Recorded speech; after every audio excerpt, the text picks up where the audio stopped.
Servus meine Freunde, schön, dass ihr wieder dabei seid und wir machen heute wieder mal Brötchen, aber ich treib's auf die Spitze. Ich forsche die ganze Zeit nach dem perfekten Brötchenteig und ich glaube, ich habe ihn dieses Mal gefunden. Ich habe ihn noch verbessert und zwar nehme ich Kartoffeln, Milch und Quark und daraus werden wahnsinnig leckere Brötchen. Aber am Anfang müssen wir erstmal die Kartoffeln vorbereiten. Und da koche ich die natürlich gar und so schnell wie möglich. Dann nehme ich meistens einen Schnellkochtopf dazu.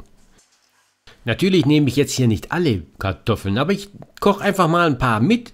Man kann ja daraus leckere Schupfnudeln machen. Aber ich brauche nur 390 Gramm für meine Brötchen.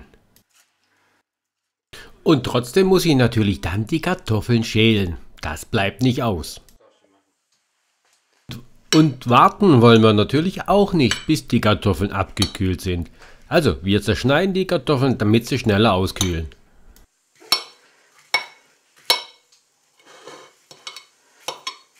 Gleich danach fangen wir schon mal mit den anderen Zutaten an. Da geben wir Mehl und Salz in eine Schüssel, in eine große Schüssel und rühren das schon mal gut durch.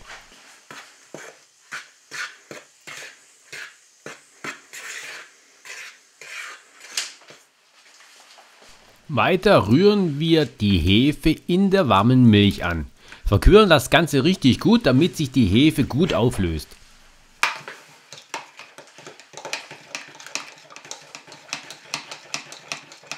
Also, den Hauptdarsteller Mehl haben wir schon in der Schüssel, jetzt kommt der Quark hinzu.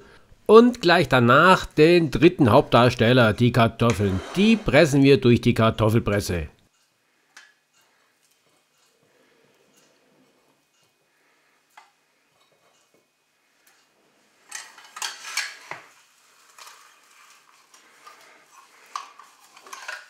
Mittlerweile sind die Kartoffeln auch nur noch lauwarm.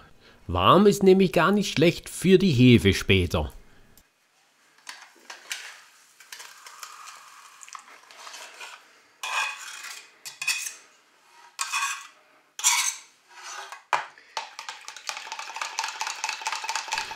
Die Milch-Hefe-Mischung kommt jetzt zum Schluss drauf. Und dann rühren wir das Ganze mit dem Mixer richtig gut durch für ein paar Minuten.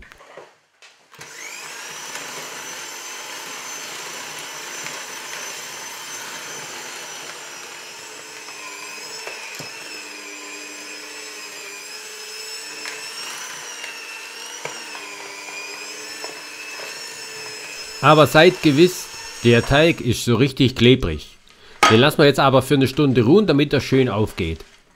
Und seht jetzt mal her, was da gegangen ist. Da geht richtig die Post ab bei diesem Teig. Nach wie vor ist der Teig natürlich richtig klebrig. Also geben wir richtig viel Mehl auf die Arbeitsfläche, weil die brauchen wir dringend. Denn kurze Zeit später kommt der Teig auf das Mehl drauf. Den drücken wir dann schön in die Länge und zwar machen wir aus dem Teig eine richtig lange Schlange.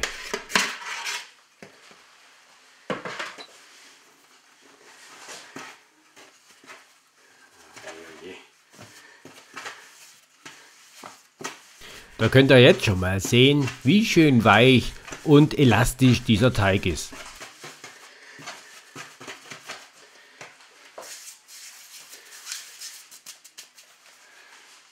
Aus der Menge an Teig bekommen wir 12 Teiglinge heraus.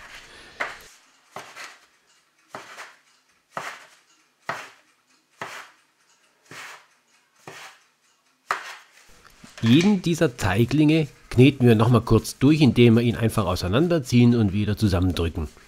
Und die runden Teiglinge, die geben wir dann auf ein vorbereitetes Blech. Auf das Backblech habe ich schon Backpapier ausgelegt.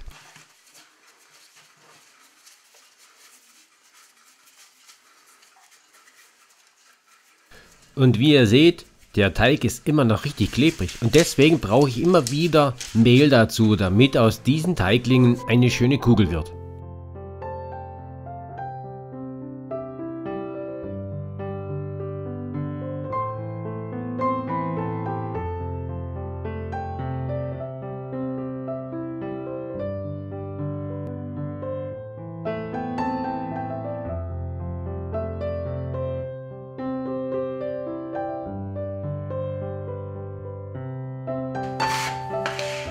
Ich nehme das auch nicht so ganz genau, wenn meine Teigkugel größer ist als die andere. Das macht überhaupt nichts aus. Sie sehen eigentlich alle gleich aus und sind alle gleich saftig. Ihr werdet es nachher sehen. Jetzt können wir sie aber noch nicht in den Ofen geben, sondern wir lassen die Brötchen nochmal für 20 bis 30 Minuten lang ruhen. Da gehen sie nochmal richtig schön auf. Auch gebe ich bei diesen Brötchen noch ein bisschen Mehl drauf.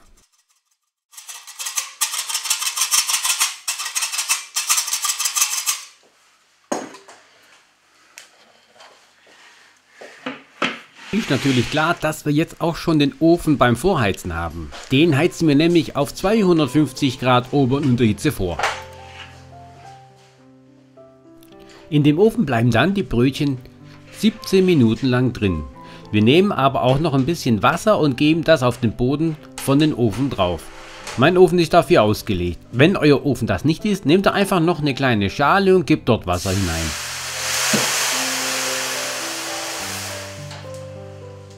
Nach 17 Minuten, wie schon gesagt, holen wir dann diese Wahnsinnsbrötchen aus dem Ofen heraus. Und seht mal, wie super die aussehen. Und nicht nur das, die schmecken der Hammer und sind auch noch super saftig.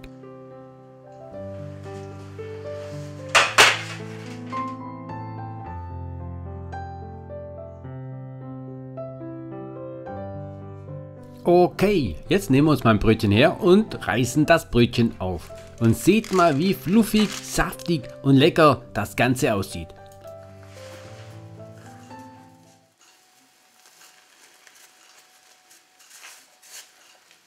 Wahnsinnsbrötchen, probiert's einfach mal aus. Ihr werdet es nicht bereuen. Aber wir sind am Ende angekommen von dieser Folge von Nobsco-Stunde. Ich würde mich freuen, wenn ihr bei der nächsten Folge wieder dabei sein würdet. Ich sage tschüss, bis zum nächsten Mal, meine Freunde. Bleibt gesund und bleibt am Ball.